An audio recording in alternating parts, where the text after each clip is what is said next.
बिस्मिल्लाहिर्रहमानिर्रहीम। Pakistan penal code का second topic हम स्टार्ट कर रहे हैं। बहुत ही इम्पोर्टेंट टॉपिक है, आम बंदे को समझ आने वाला नहीं है। इसको सिंपल तरीके से करेंगे जैसे पहले के लेक्चर्स में हुआ।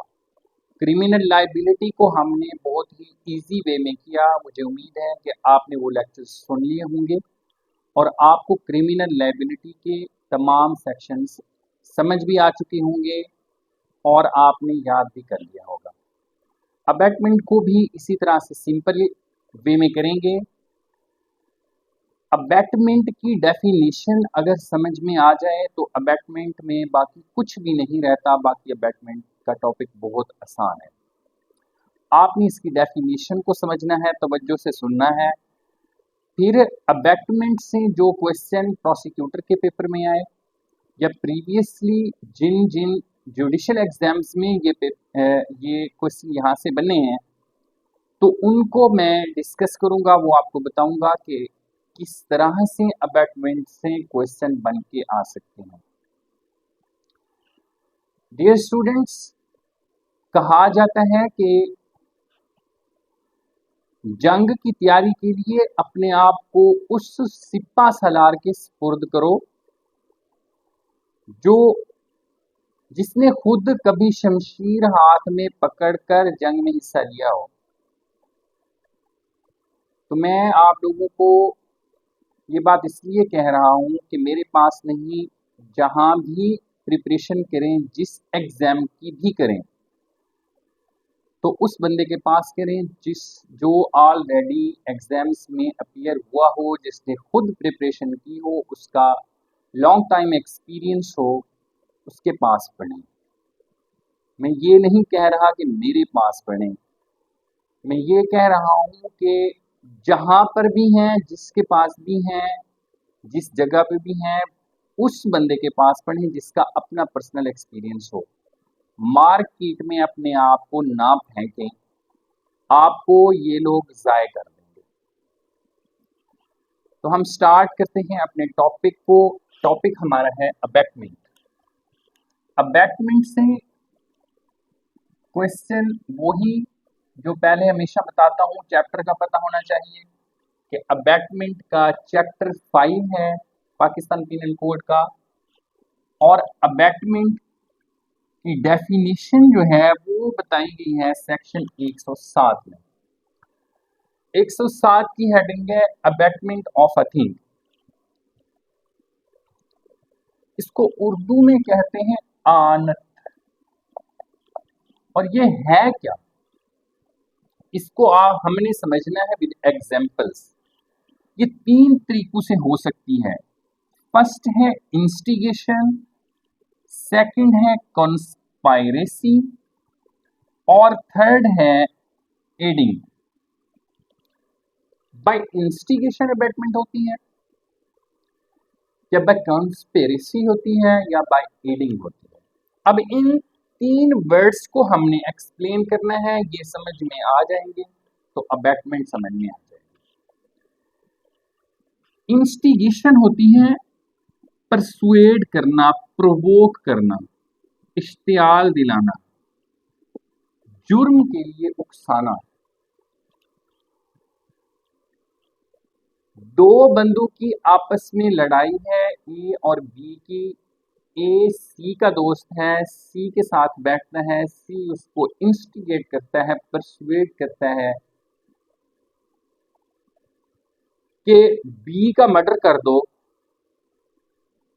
और इसके नतीजे में वो करता है या नहीं करता, वो हम बाद में डिस्कस करेंगे। पहले हम समझेंगे कि परसुएड क्या है, इंस्टिगेट क्या है।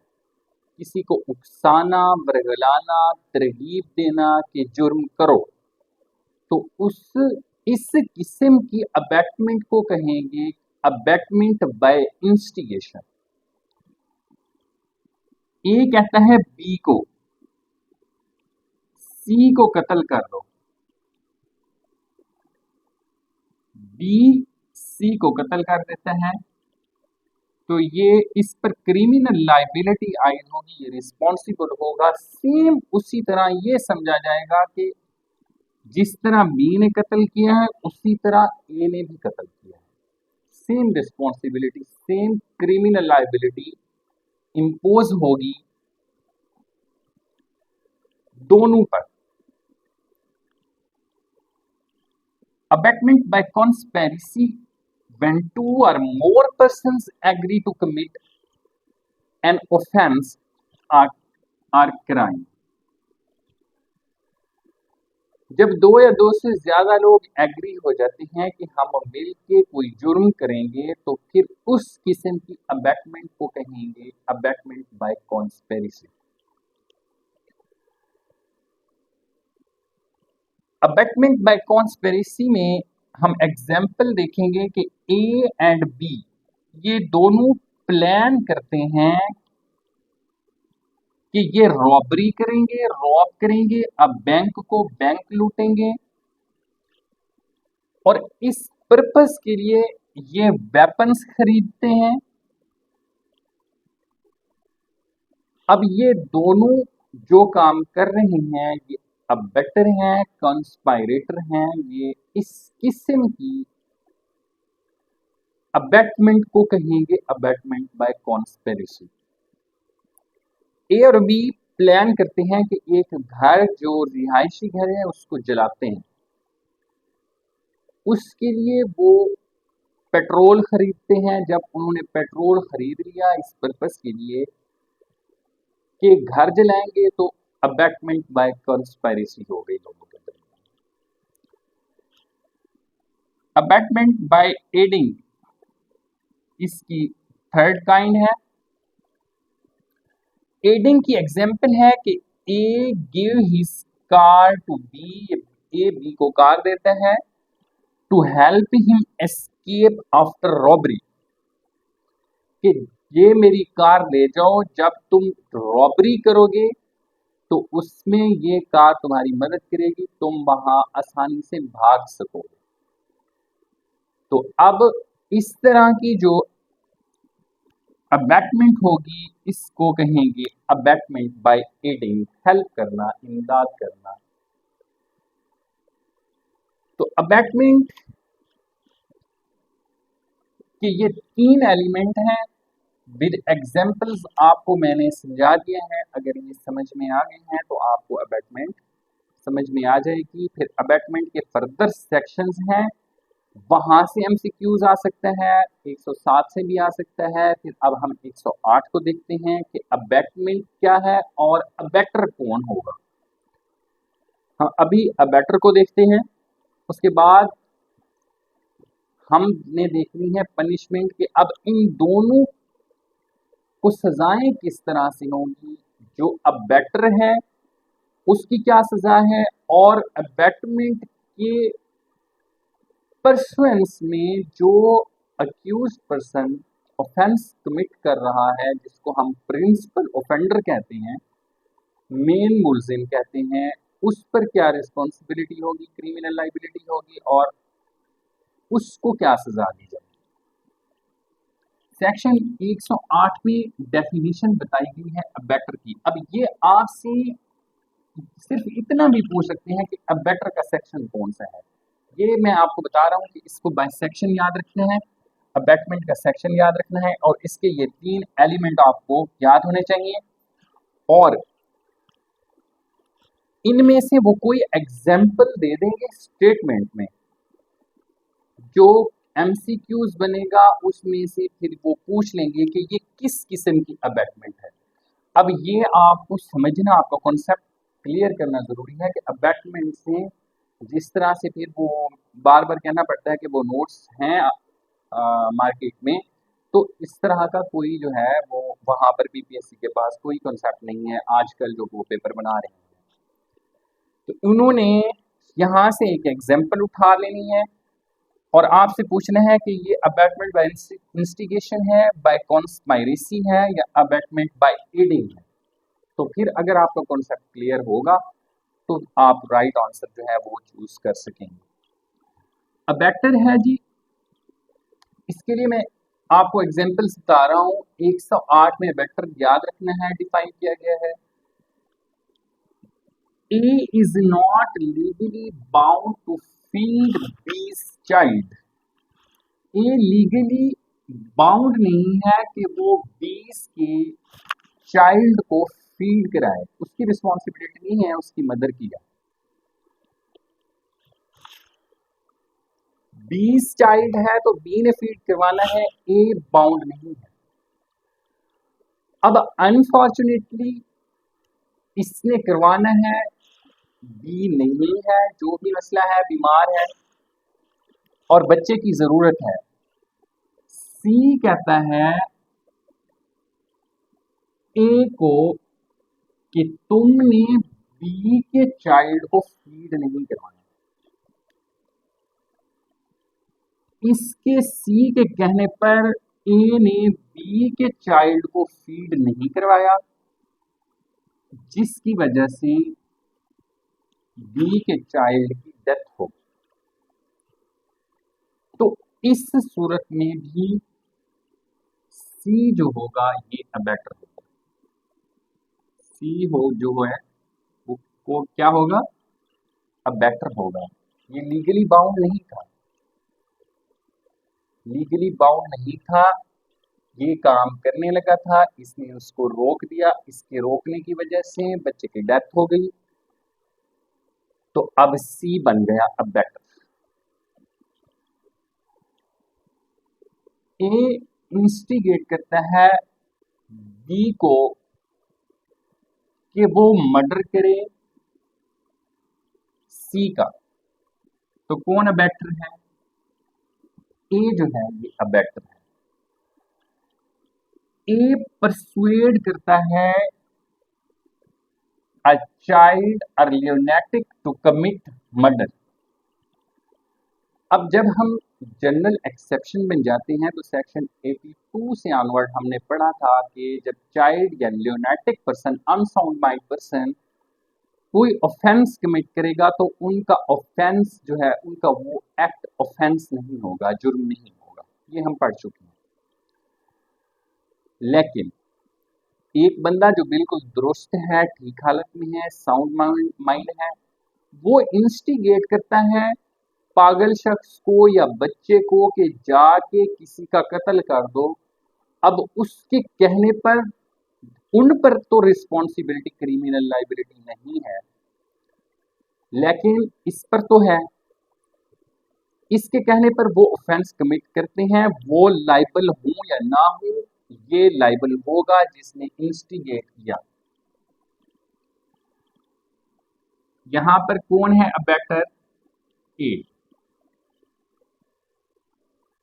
ए इंस्टिगेट करता है बी को, इस बात को गौर से समझना है। ए इंस्टिगेट करता है बी को कि तुम इंस्टिगेट करो सी को। ए इंस्टिगेट करता है बी को कि तुम इंस्टिगेट करो सी को कि वो कत्ल कर दे, कि वो क्या करे, मर्डर कर दे बी का।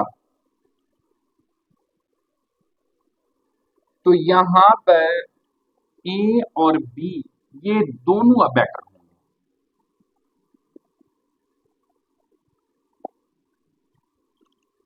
108 में आपको अबैटर समझाना था,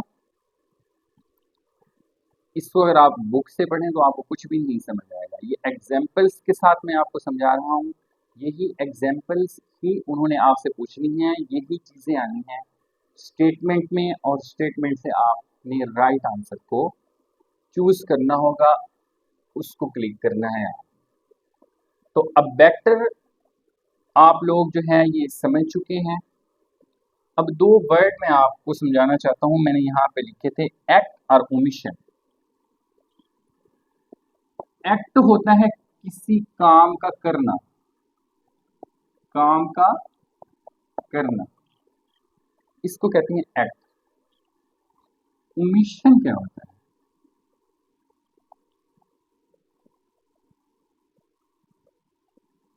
जो काम करना हो उसको छोड़ देना। ओमिट कर देना। लीगली बाउंड है कोई काम करने का और उसको जानबूझकर छोड़ दिया, नहीं किया, उसको कहेंगे ओमिशन।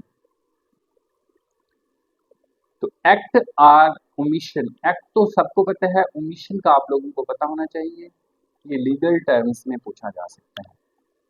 तो सेक्शन 107, 108 और सेक्शन 108 ए को आपने सेपरेट कर लेना है, इनका अलग ग्रुप बनाना है। जैसे मैंने आपको क्रिमिनल लाइबिलिटी में समझाया था कि किस तरह से ये टेक्निक इख्तियार करनी है इनको याद करने की। सेक्शन 107, 108 और 108 ए। 108 मैंने यहाँ पे लिखा है, इसमें एक बात आपको समझानी थी जो रह गई थी, वो ये थी कि A instigate B to kill C, B not kill C. Abetment की डेफिनेशन जब हम पढ़ते हैं तो उसमें ये भी शामिल है कि जब एक पर्सन जो अबैक्टर है अबैटमेंट करता है, उसके कंसीक्वेंस में द पर्सन अबैक्टेड, जिसको वो अबैटमेंट की जाती है, वो ऑफेंस कमिट नहीं करता। अब जिसने ऑफेंस कमिट नहीं किया, द पर्सन अबैक्टेड, उस पर क्रिमिनल लाइबिलिटी आयद नहीं होगी, लेकिन अबैक्टर पर क्रिमिनल लाइबिलिटी आयद हो जाएगी, उसको सजा होगी। ये चीज आपने याद रखनी है, इंपॉर्टेंट है, इसलिए मैंने इसको रिपीट किया है। 108, 108 ए, अबैटमेंट पाकिस्तान में होती है और जुर्म होता है पाकिस्तान से बाहर, ऑफेंस कमिटेड आउटसाइड पाकिस्तान। अच्छा एक चीज बता दूं, आप इसकी लैंग्वेज को देखें लॉ की, जिनके पास बुक्स हैं, तो लॉ में हेल्पिंग वर्ब यूज नहीं होता, इसमें शेल और मे का यूज होता है। और ये आपने मुझे कमेंट सेक्शन में बताना है कि मे एंड शेल का लॉ में क्या मीनिंग है। मैं देखता हूं कि किसको पता है, फिर अगर आप लोगों को नहीं पता या आपका गलत जवाब आएगा तो फिर मैं आपको बताऊंगा। लेकिन मुझे उम्मीद है कि आप पढ़ रहे हैं, पढ़ने वाले बच्चे हैं, आपको पता होगा कि लॉ में मे का क्या मतलब है और शेल का क्या मतलब है। इसके अलावा आपको कोई हेल्पिंग वर्ब नजर नहीं आएगा लॉ में, इसलिए मैंने यहाँ पर नहीं लिखा। अच्छा 108, 108 ए, यहाँ 108 ए इसलिए बताया गया कि ये नहीं कह सकते कि अबैटमेंट पाकिस्तान में हुई है और उस अबैटमेंट के नतीजे में ऑफेंस पाकिस्तान से बाहर हुआ है, तो ये अबैटमेंट नहीं होगी, ये भी अबैटमेंट में ही आएगी। 108 ए में सिर्फ यही बात बताई गई है। अब आप आ जाएंगे 109 पे। अब 109, 10, 11, 12, 13 और 14 इनका सेपरेट ग्रुप बनाना है इन सेक्शंस का। 107, 108, 8 ए सेपरेट रखेंगे और 109 से 115 तक, 14 तक, 109 से 114 तक जो है इनको सेपरेट रखेंगे। अच्छा जी 109 है इफ द एक्ट, अब ये है पनिशमेंट वाले। यहाँ पर जो हम ये सेक्शन पढ़ने जा रहे हैं, यहाँ पर वो पनिशमेंट बताता है कि जो अबैटर होगा उसको क्या सजा होगी और द पर्सन अबैक्टेड, ये दो चीजें अगर आपने याद रख ली ना तो आपको स्टेटमेंट भी पढ़नी आ जाएगी, समझनी भी आ जाएगी। इसमें दो वर्ड यूज किए जाएंगे, अबैक्टर, अब मैं बता चुका हूं 108 में अबैक्टर कौन होगा, और द पर्सन अबैक्टेड, जिसको अबैटमेंट की जाएगी उसके लिए टर्म यूज होगी द पर्सन अबैक्टेड, और जो अबैटमेंट करने वाला होगा उसको कहेंगे अबैक्टर। If the act abetted is committed in consequence, no express provision, जो अबैटमेंट की गई उसके कंसिक्वेंस में वही एक्ट परफॉर्म हो गया जो अबैक्टर ने अबैटमेंट की थी, और उसके लिए कोई एक्सप्रेस प्रोविजंस मौजूद नहीं है। ये एक्सप्रेस प्रोविजन से मुराद ये है कि कोई वाज़ेह कानून मौजूद नहीं है, लॉ नहीं है, सेक्शन ऑफ लॉ, सेक्शन नहीं है सजा का, अबैटमेंट की सजा का, अबैटमेंट की सजा का।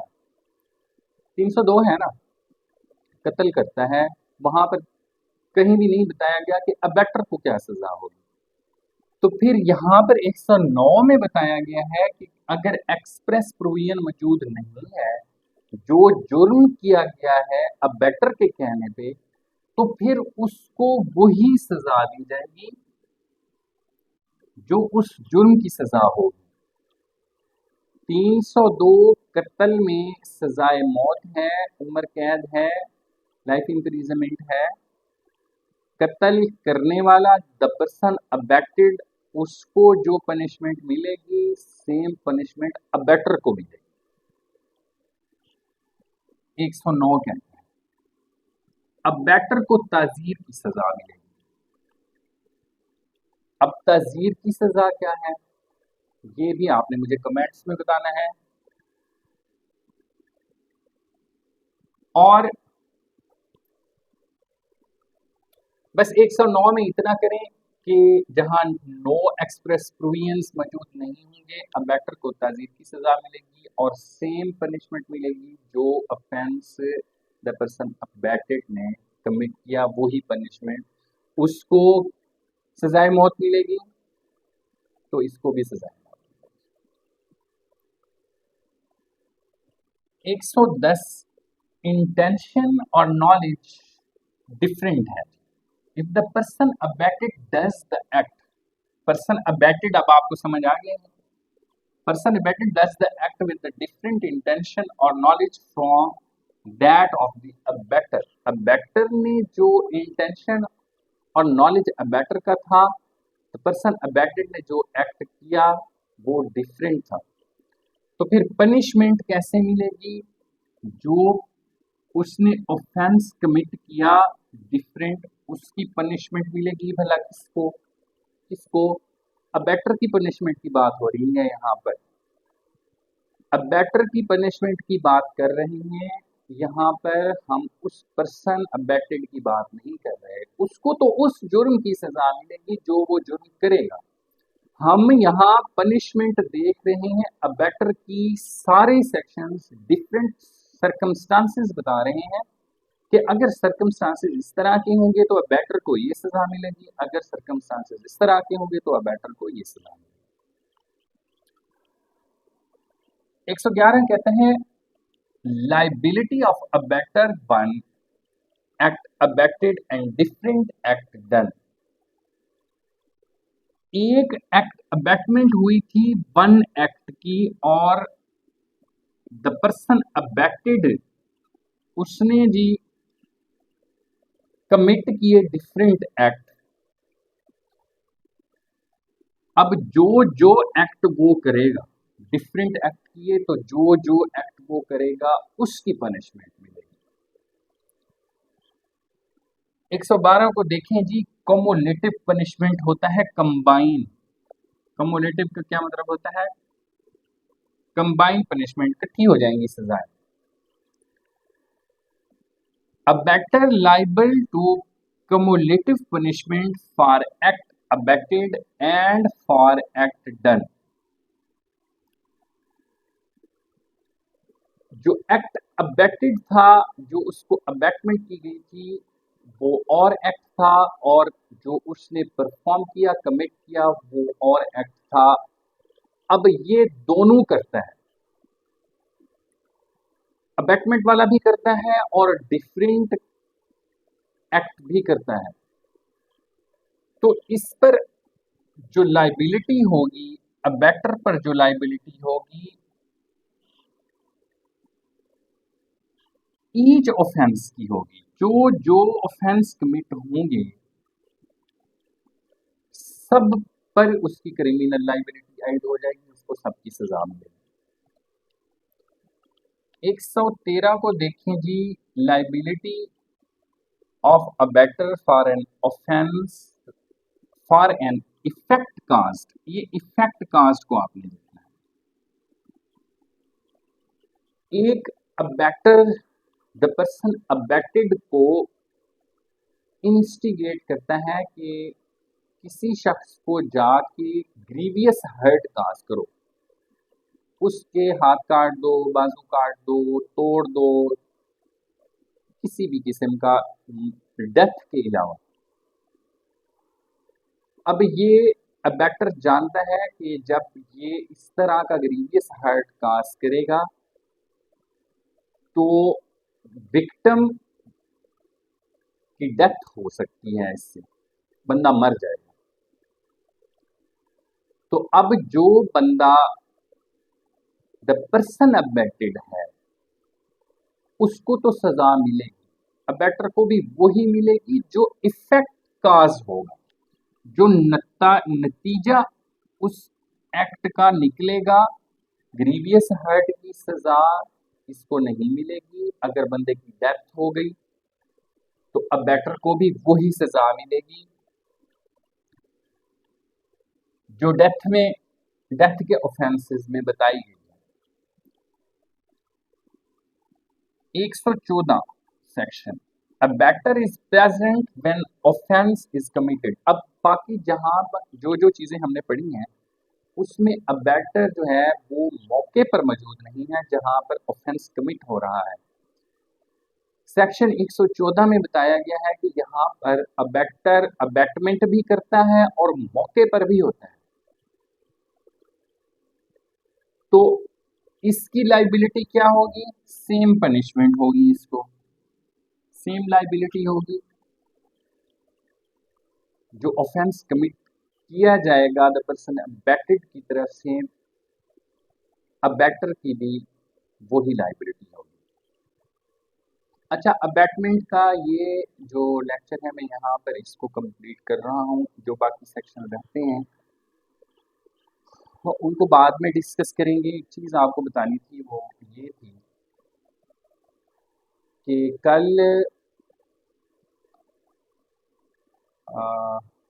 29 तारीख है आज जब मैं ये लेक्चर रिकॉर्ड कर रहा हूँ, तो 30 को शायद ये अपलोड होगा।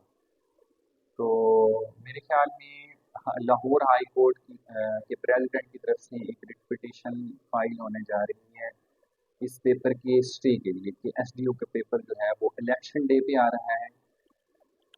1 नवंबर को इलेक्शन है पूरे पंजाब में वकला के, तो उसके लिए मुमकिन है कि ये पेपर ना हो, मुलतवी हो सकता है। अगर पेपर मुलतवी हो जाता है, पोस्टपोन हो जाता है, तो आप लोगों ने अपनी तैयारी जारी रखनी है इसी स्पीड के साथ जैसे पढ़ रहे हैं, क्योंकि अगर मुझे टाइम मिल जाता है आपको ये सिलेबस कवर करवाने का, मज़ीद 1 हफ्ता मुझे मिलता है, तो जो लोग मेरी डोमेन में हैं, जो मेरे साथ अटैच हैं, जो लेक्चर सुन रहे हैं, तो फिर इंशाल्लाह मैं हर तरह से जो चीज़ें रहती हैं उनको कवर कराऊंगा। एक एक चीज़ मैं डीपली आपको समझाऊंगा। आपको आप किसी अच्छे वकील के बराबर लॉ नॉमिंग हो जाएंगे और आपको लॉ की बुक पढ़ना खुद से भी आ जाएगा। तो अगर पेपर पोस्टपोन होता है तो आपने टाइम वेस्ट नहीं करना, और मेरी ये बात सुन के ढीले भी नहीं हो जाना, सुस्त नहीं हो जाना कि आप वहाँ से रिट का फैसले का इंतज़ार करते हैं। हो भी सकता है, नहीं भी हो सकता। 70% चांसेस हैं कि पोस्टपोन हो जाएगा, 30% है चांसेस के ना हो। तो आप लोगों ने जो है अपनी तैयारी में किसी किस्म का कोई कंप्रोमाइज़ नहीं करना है। इसको ऐसा ही अभी समझना है कि आपका पेपर जो शेड्यूल आ चुका है उसी डे पे ही है। तो कंटिन्यू रखें चीज़ों को। अभी करने वाली तो बहुत सारी चीज़ें हैं, अगर टाइम मिल जाए तो मैं आपको ये सारी चीज़ें कवर करवाऊँगा।